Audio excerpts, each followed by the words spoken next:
Hello you knaves, welcome to Shakespeare Academy. Some of us here really like listening to Taylor Swift. Okay, fine, it's just me. And recently I was reminded of a song from her first album, the one she wrote and released before she was cool. There's a song in it called Should Have Said No, and it raises a question that Shakespeare also wrestles with. What do you do when your man cheats on you? There are a few key lines in the song. Yesterday I found out about you, even now just looking at you feels wrong. The looking part here is important. The difference between appearance and reality is a big theme in some of Shakespeare's plays, like Much Ado About Nothing and A Midsummer Night's Dream. In Big Mac, for instance, King Duncan, having been betrayed by MacDonald, reflects that there's no way to know what people are thinking just by looking at them. There's no art to find the mind's construction in the face. He was a gentleman on whom I built an absolute trust. But this theme is pretty important also in pop music, as we've already seen, and in Shakespeare's sonnets. At the end of Sonnet 92, the speaker realizes that his man might be unfaithful.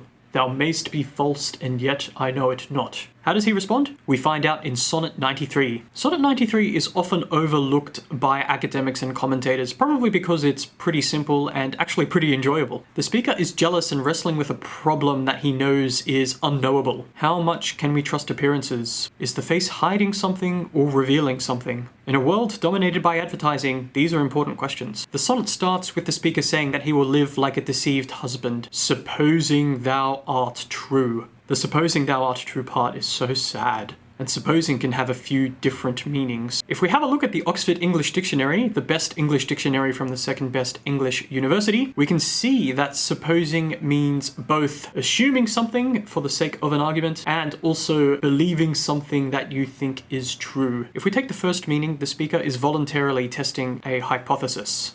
If we take the other meaning, the word supposing refers to the involuntary belief of a speaker who has been deceived. And what deceives him? Looks. In this poem, we have the opposition of external qualities, face, looks, eyes, beauty, show, and internal qualities, hearts, thoughts, virtue, maybe even true. In line 10, the phrase sweet love is ambiguous, contributing to the uncertain tone of the poem. Who knows what the heart's workings are, especially when the face is altered and the speaker cannot know the change of the addressee. Big Billy Shakes can't resist flattering the young man even while he's accusing him. In Other People, he says, the moods and frowns and wrinkles strange reveal their false hearts. But this young man is different. In lines 9 and 10, the speaker says, but heaven in thy creation did decree that in thy face sweet love should ever dwell. In other words, the young man's face shows sweetness no matter what he's thinking. Though the mention of thoughts in line 11 is a little disturbing, it suggests that the young man's infidelity is not a weakness of the flesh, but might actually be the result of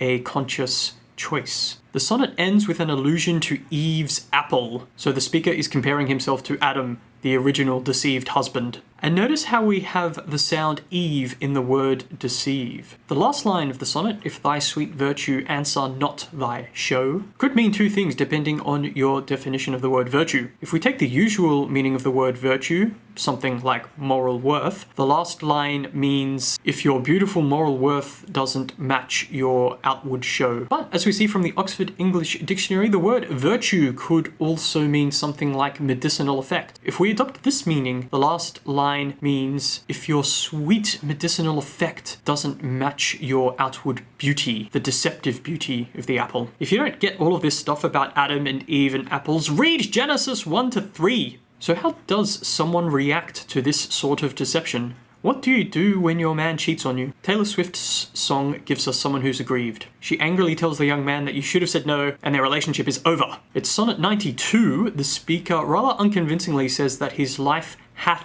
end if he suspects falsehood. The speaker of Sonnet 93, well, he accepts it. Have a look at the first line. So shall I live. It's ongoing. Man, that's sad.